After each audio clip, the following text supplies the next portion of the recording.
Good evening and welcome back to One Step at a Time Farmstead. I'm Lucas and I'm so happy that you are with us today. Joining me is my wife Danielle. We haven't posted anything for the past 2 months or so. The reason for that is because we moved and we explain everything in the video that I never posted, so that video will follow this conversation where we explain everything. This will be that video. This will be that video. The video that is following is actually more a monologue with myself, where I basically sit and figure everything out for myself and the direction that we are taking, the direction of the channel. And just in case, the move didn't take 2 months though. It felt like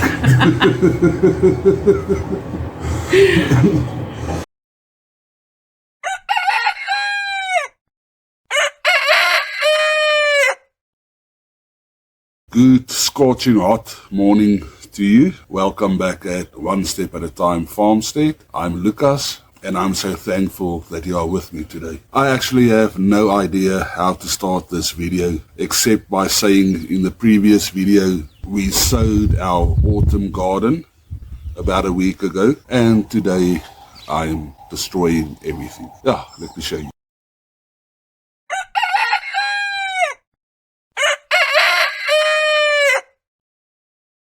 So this is our first raised bed that we sowed, and here you can see some of the germination in the garden. I'm just showing you this side.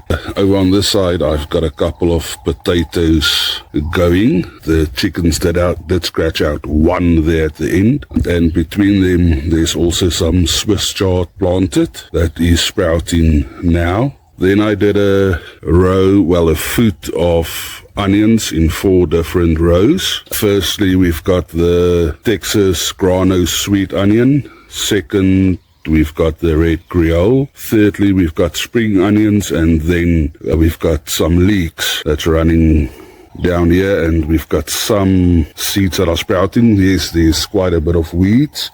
We've got another foot spacing that we also divided into 4, where we've got carrots growing and they are sprouting quite well. And then we've got a food spacing row where I planted or sowed lettuce, and they are also sprouting quite awesomely. Just something that I want to show you. I've been trying for about 3 years to grow brinjals, and I've always been unsuccessful for some reason or the other. For the first time, I mistook the brinjals for a weed. Weeded all my brinjals in the first year. The second year, I think more or less the same, or they just didn't germinate. This year, I started them in a separate little seed tray or pot and got some good germination, although it is a bit late, or was a bit late. And I eventually transplanted to this garden as well, because obviously I didn't have space for them.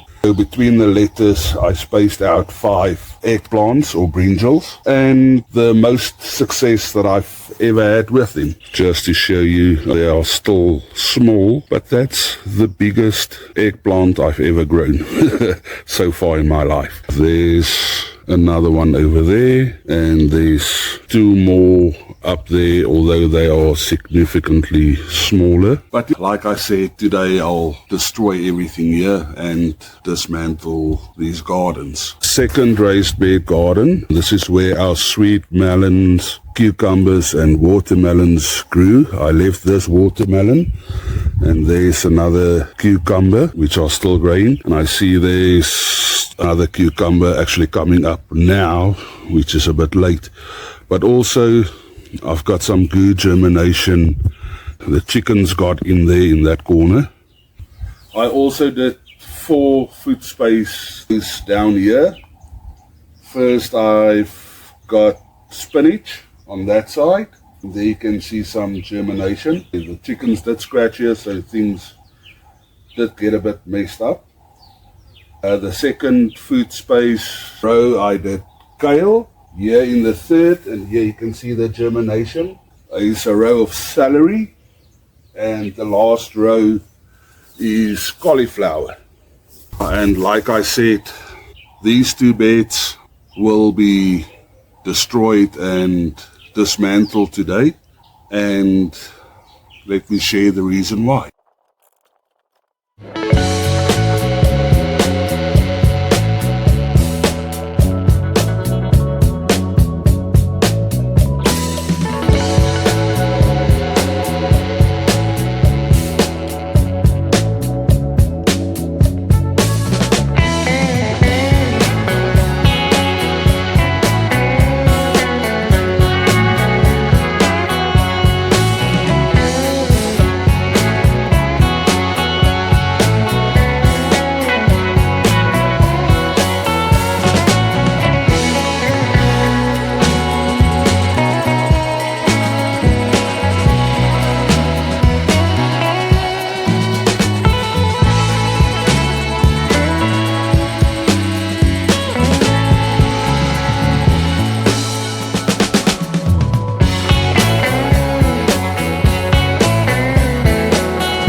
Getting out of the sun, it's really terribly hot, and it's still early morning, but it's a scorcher. Like I said, I really don't know how to approach or to begin this video really, and why I have to destroy our garden. And I'm hoping, I think it is very difficult to approach this video in this way, because it makes me really vulnerable and open to criticism and judgment. But at the same time, it is such a marvelous work of God's hand that one cannot deny. And I'll try to explain my thoughts and feelings and everything that is happening in such a way that you guys will comprehend the complete picture at the end of the day. But where to start is the big problem, because there's so many factors that is actually influencing everything that is happening at the moment. But I think first of all, I want to start with my prayer journal. This is my prayer journal. Just a simple booklet, but something that my wife and daughter, did to make my journaling a bit more comfortable, and some motivational stickers and words and passages that are pasted in here, and it makes it fun. I'm one of those persons that normally at the end of the year, I looked at everything that happened during the year, goals and milestones that I reached, successes that I had, obstacles and trials that I overcame, goals that I reached and failures that I had, goals that I didn't reach. So I reflect back on the year, and I take note of the growth that I had as a person, and in the area of our specific family goals and stuff as well. And then normally on New Year's Day, I'll have that time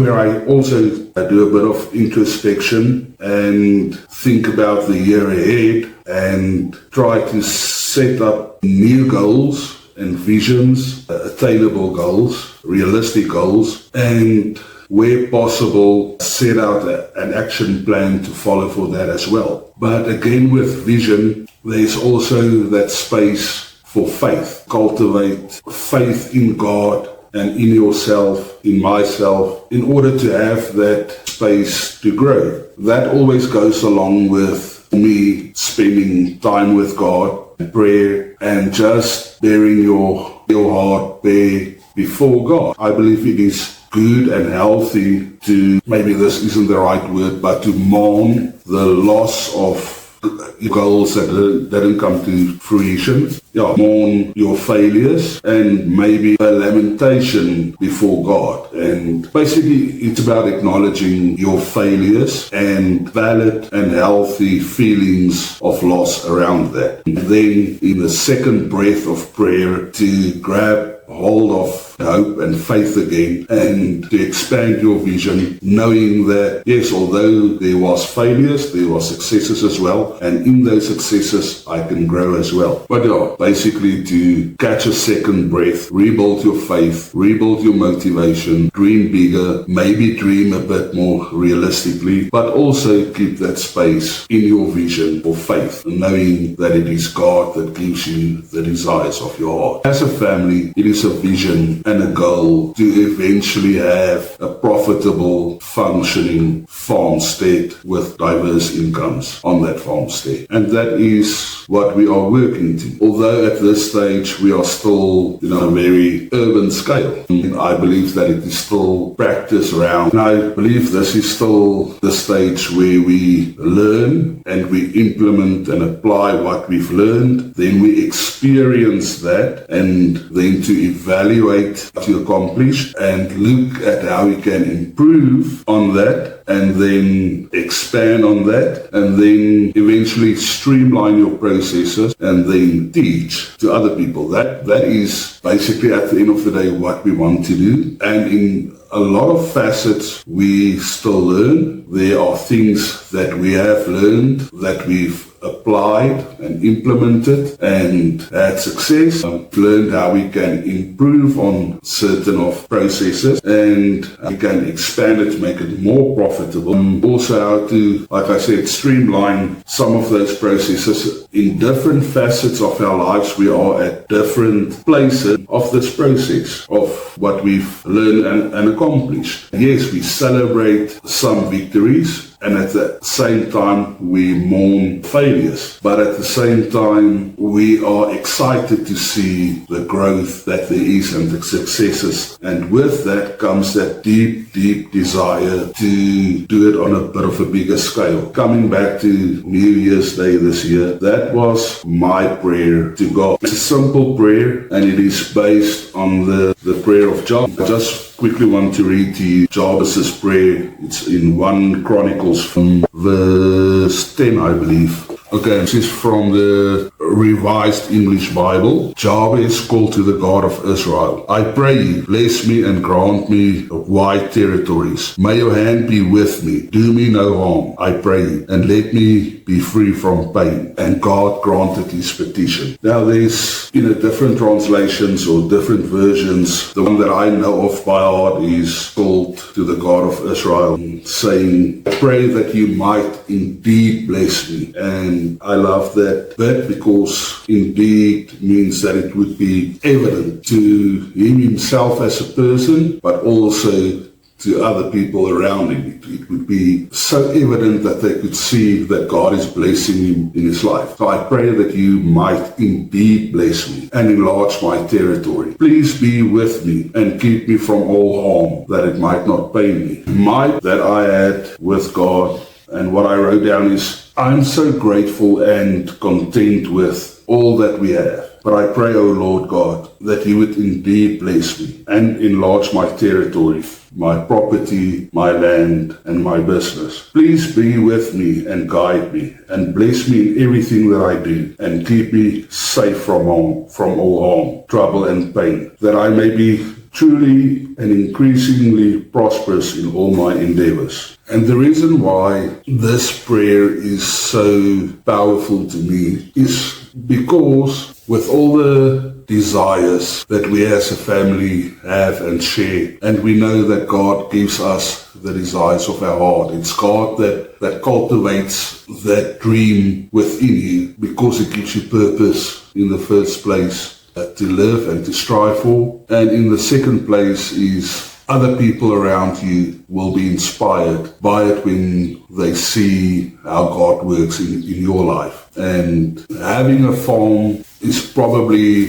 one of my biggest dreams. And my family share in my dream and vision, and they are totally committed to it along with me. But what makes it difficult is that Daniel and I never had a place of our own, a home to call our own. And financially, we are not in a position to make a loan to go and buy property.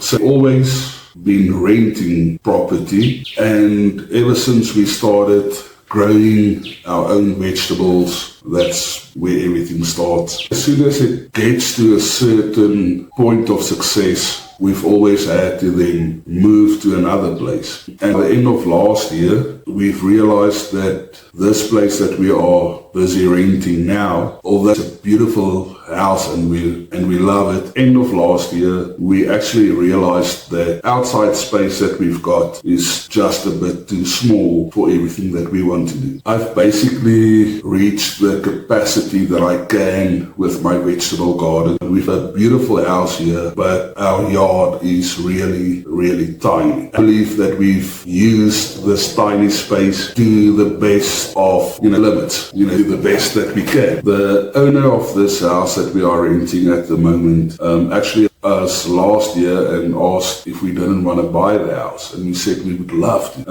Although the only way that we would be able to do it is, I think they call it sell of deed or sale of deed. Something. Basically, it's to own. So we'll be able to buy it, rent it, and after we'd own the house. And he said he would look into it, and it sounds like a good idea, but unfortunately he never came back to us. And our next door neighbor came to us and said, listen, do you know that your house is being sold? And we said, no, time we spoke to Paul, the owner of the house, we would like to buy it, but we can only buy it on, rent-to-own base. And she said, listen, I've looked at properties and whatever, and I saw that your house is listed for sale. So I've phoned the property realty agents that are renting through and asked them, listen, do you know that the owner put the house up for sale? And they said, no, but she'll phone him and find what is going on. A couple of hours later, she phoned back and said, he's not answering calls at all. A couple of days went by and she phoned back and said, not answering her phone calls, nor is he phoning her back. She just that she left. So she doesn't know what's going on. And my wife actually went and looked and saw that the property is listed with another agency and that the house is up for sale, and she sent that info through to the agency that we are renting through and spoke with the owner, and he never mentioned that the house is up for sale or anything, but it left us in that space where we are uncertain, left in this place where you are uncertain about everything that you need to do.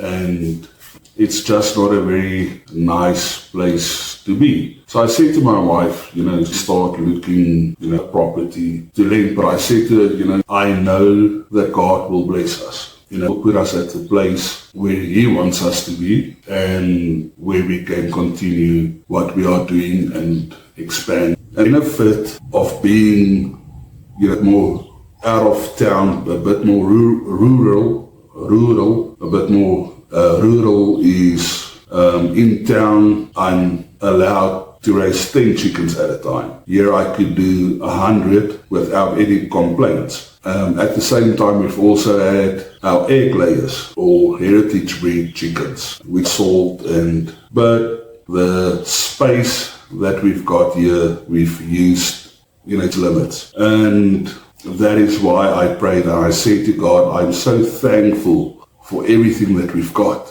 but please, Lord, bless me and enlarge my property, enlarge territory. I'm ready to grow and expand what I've learned. A couple of days went by, so it came to pass that Daniel's parents approached her, and they didn't know about any of the stuff that is going on. But then Daniel's parents approached her and asked, he didn't want to move into their house because they are moving to my mother-in-law's sister. My mother-in-law's sister is busy building a house for them on her property for my father-in-law's health and mother-in-law's health. They can stay and be too close together. It would take some financial strain off of my mother-in-law as well. And eventually my parents-in-law's house is part of my wife's and my brother-in-law's inheritance. So they said, them finding people to rent their house, they would rather, move into the house. And obviously, when they would pass away, it would belong to my wife in any way. I was very uncertain about this as well because, again, it's not really what I envisioned. It is getting a piece of land where I can farm and, small farm where I can have cattle and sheep and chickens and my garden and just full on homestead in the way that I've always dreamed of. But then again, looking at the options, okay, but that would mean that we have to move back to town. So that is my very first concern. There's a lot more red tape and restrictions in town than what we've got here concerning chickens and animals. But we are allowed to keep 10 chickens without a permit, and you can apply for a permit depending on your space and whatever to keep more. But you are allowed without a permit to keep 10 chickens as long as you comply with the rules and regulations that have been set out. However, the house in town has a lot more space. I think it's about 4 times the space that we've got available here. So there's space for a small orchard that we are going to plant, for my kitchen garden, 12 beds because I want to plant per month, and extra space in the back and in the front. The house itself might be a bit smaller than the house that we currently rent, although the rooms might be a bit more spacious. But also not really, because there is office space. So I think it's more or less the same. It's only the second kitchen that we will lose. We've got 2 kitchens here and 3 bathrooms, where there's 1 bathroom and the 1 kitchen. So that's basically all the space that we will lose actually. But then again, there's a bigger entertainment area where we can receive people, and should I do training and counseling, that space available. So yeah, pros and cons. But a lot more space for gardening, so I can expand and improve on that and start a small orchard with, I think we decided on 14 fruit trees and a lot of berries in between. Then we've got the 12-bed kitchen garden or grocery garden. Yeah, so basically just to recap is we moved back to town, so we continue with our homesteading channel. It will now just be more directed toward people trying to be more self-sufficient within an urban setting or suburban area. And although we lived in a more rural area, and although we lived in a more rural area outside of town, our space in the yard that we had was so much smaller than what we actually do have here in town. In town, it's about 4, 5, 6 times more space that we can utilize, toward a self-sufficient lifestyle, growing our own food. And there's also more challenges in the sense that, the rules and regulations for keeping animals in town is more strictly governed by the municipality than in the rural setting. But we also embrace those challenges because we want to prove and teach people how they can live more self-sufficiently within an urban setting. And also new projects that we will take on that will comply with all the rules and regulations of our local municipality. It's also exciting to think about, say for instance, an aquaculture where we can raise fish as a protein source and maybe combine that with our gardening, doing like a aquaponics type of system, especially thinking about leafy greens. So yeah, there's a couple of projects that I've looked into and that I'm planning and seeing how we can implement that on a small scale in an urban setting in order to live more self-sufficiently. So thank you for spending time with us, and you will see a lot more of us. We are blessed to finally have a place that we can call our own and where we can actually plant our fruit trees in ground instead of in pots, grow an orchard, develop an orchard or a small fruit forest. And things like that. So we can do things and implement it with a more permanent mindset. Fixture. Well, keeping it in mind that it can now be permanent. The house won't be sold from under our noses without us knowing about it or stuff like that. So we can truly plan and develop everything and knowing that we can do it, it is our own, and we can plan things as a permanent fixture, for the future. I'm really excited about planting my fruit trees. We've had it for 3-4 years now. Yeah, going on 4 years. Going on 4 years. And it's always been in pots, and this year is the first time that it actually produced fruit. And we are so excited to see what it will do. And I think that will be our first project now that we've finally settled into our new home. I can move my focus and attention to the garden. I think the first thing that I will do is to plant our 2 fruit trees that are left over. So breaking new ground on the homestead will be planting our trees. Exciting. And then grow from there. So thank you for spending time with us. We really appreciate you and we love you. God bless you. See you in the next one. Bye.